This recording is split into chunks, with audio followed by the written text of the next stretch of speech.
intolerâncias alimentares.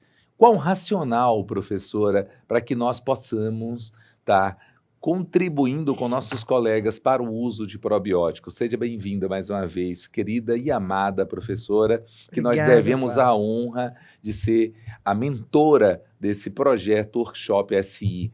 Sem Honra, você, jamais ah, nós conseguiríamos ter atingido tantos. honra toda E minha, Fábio. uma frase que me marcou muito, professora, que sobre os ombros de gigantes como vocês, nós, da nova geração, conseguimos enxergar muito além. Isaac Newton. Olha só, muito lindo. Agora eu vou te Muito responder, obrigado, viu? eu vou te Curso de responder, filosofia, inclusive. eu vou te responder, só que eu esqueci o autor. Os bons alunos aos mestres superam. Ah, Vamos lá, então, falando um pouquinho do racional das intolerâncias alimentares, e o uso possível da modulação com probióticos nesses casos. Aqui, novamente, os conflitos de interesse. Lembrando que as intolerâncias alimentares, elas têm um quadro, muitas vezes, que se sobrepõe aos sintomas da síndrome do intestino irritável, aos sintomas de inúmeras outras condições do eixo cérebro-intestino-microbiota, condições funcionais, constipação funcional, diarreia, distensão abdominal, enfim, fatores psicológicos, psicossociais que influenciam aí nesse contexto do diagnóstico diferencial, o próprio supercrescimento bacteriano.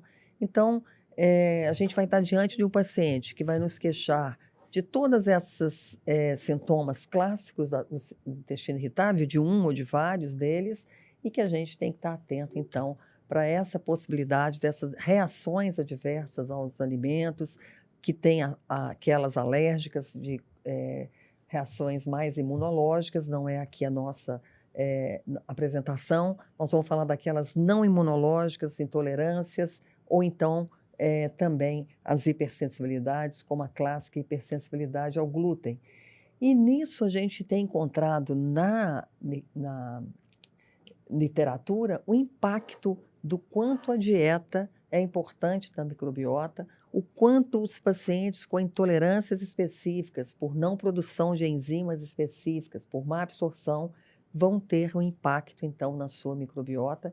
Isso é muito comum a gente encontrar que o paciente com uma dieta adequada, ele vai ter uma microbioma mais saudável, menos agressivo. Mas considerando aqueles pacientes intolerantes ou hipersensíveis, isso tem um impacto ainda maior, como a gente pode ver, e existe até mesmo em trabalhos relacionados à alergia alimentar, que tem um componente imunológico, que essa alergia alimentar também possa ter uma conexão com o eixo cérebro-intestino, uma conexão com o microbioma intestinal, mas são também estudos iniciais. O que a gente sabe é que essa dieta, o paciente intolerante, ele terá uma maior chance, dependendo da sua intolerância, do grau de sua intolerância aos carboidratos, a outros alimentos, ao glúten, às proteínas, ele terá talvez um impacto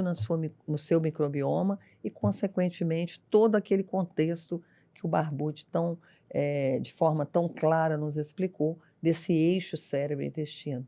Então, o racional existe também nas intolerâncias alimentares, sejam elas intolerâncias aos carboidratos, sejam elas intolerâncias aos alimentos ricos em oligodimonossacarídeos, lactose, glúten, histamina, enfim, a gente encontra estudos na literatura, não só da presença possível de disbiose, como também de algumas cepas probióticas que poderiam, de alguma forma, beneficiar esses pacientes durante o tratamento com, claro, restrição alimentar ou reposição enzimática.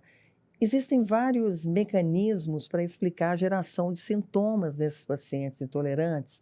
A presença de carboidratos não absorvíveis no lume intestinal determina, então, um aumento da carga osmótica, um excesso de fermentação bacteriana ou até de micro-organismos novos, disbiose, e aumento da produção, obviamente, de distensão por gases e de ácidos graxos de cadeia curta, e os sintomas consequentes serão distensão, bloating, às vezes diarreia, especialmente de etiologia osmótica, e a dor abdominal, dependendo do grau de distensão, de irritabilidade, de hipersensibilidade.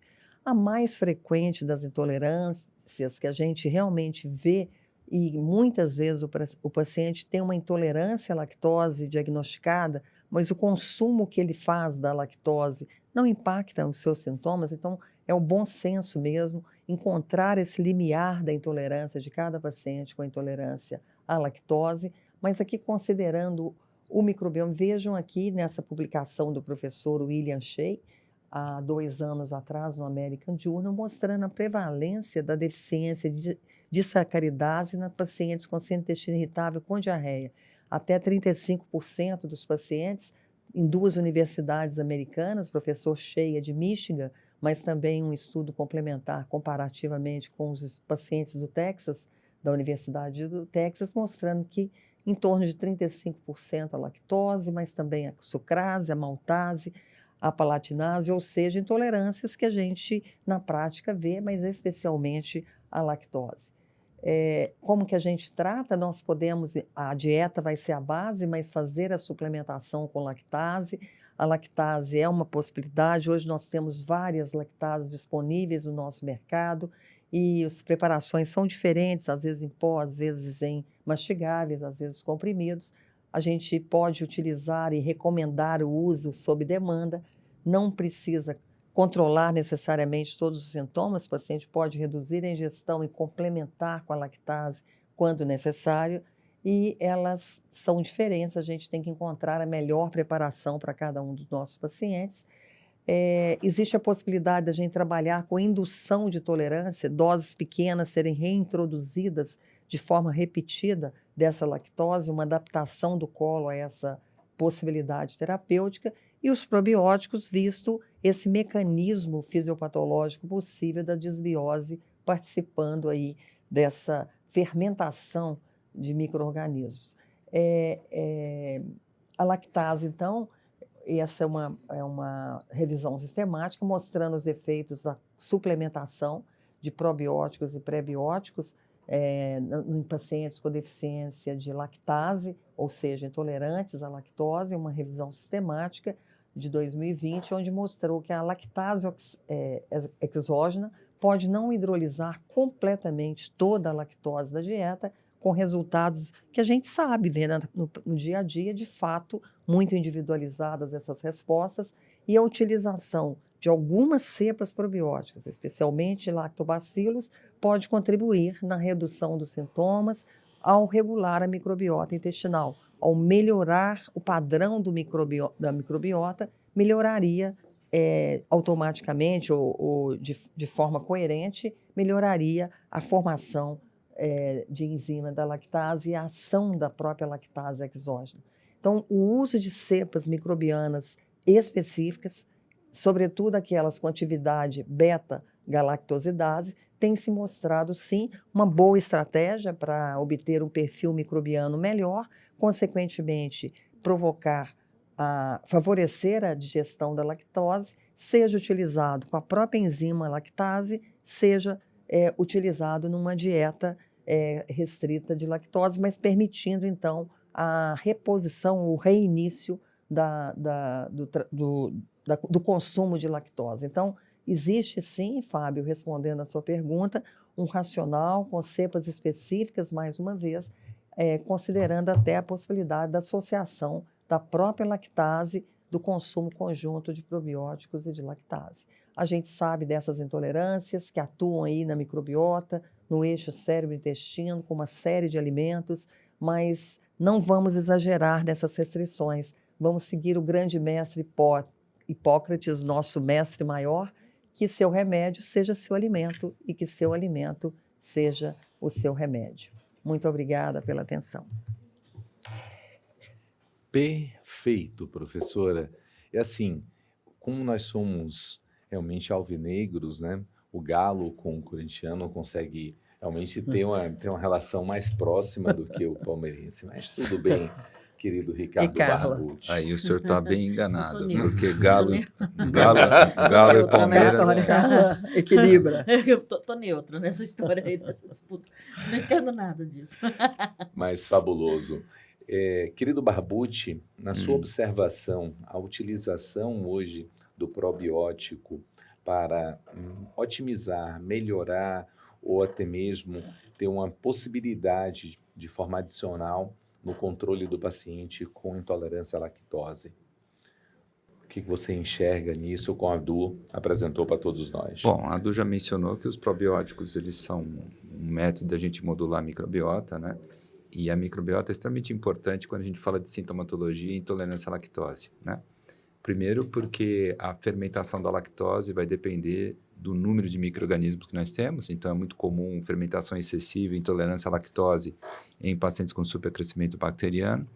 Segundo que o padrão de microbiota sacarolítica, né, está diretamente relacionado com capacidade fermentativa em relação à suplementação com lactose. Você modulando essa microbiota sacarolítica, por exemplo, com a suplementação com probióticos, você poderia diminuir o teu nível de intolerância. A microbiota ainda participa diretamente da modulação do trânsito intestinal. E um dos fatores relacionados com intolerância à lactose é o tempo de trânsito orocecal, que quando está acelerado também promove uma fermentação maior e também promove mais sintomas. Existe a parte de imunomodulação e a participação de citocinas inflamatórias na gênese dos sintomas relacionados com a intolerância. E uma coisa extremamente interessante é que boa parte dos lactobacilos e algumas bifidobactérias têm a capacidade de produzir beta-galactosidase, né? Que é justamente a lactase. Então, algumas cepas produzem isso em quantidade maior do que as outras e pode ser um fator interessante em modular o nível de digestão de lactose, suplementando aí probióticos. No caso aqui, um exemplo típico de suplementação crônica, né? Porque normalmente a intolerância à lactose ou a má digestão de lactose tem caráter genético, embora a gente saiba existam as intolerâncias secundárias, né? A hipolactasia secundária, que nessa situação é temporária desde que o processo seja corrigido.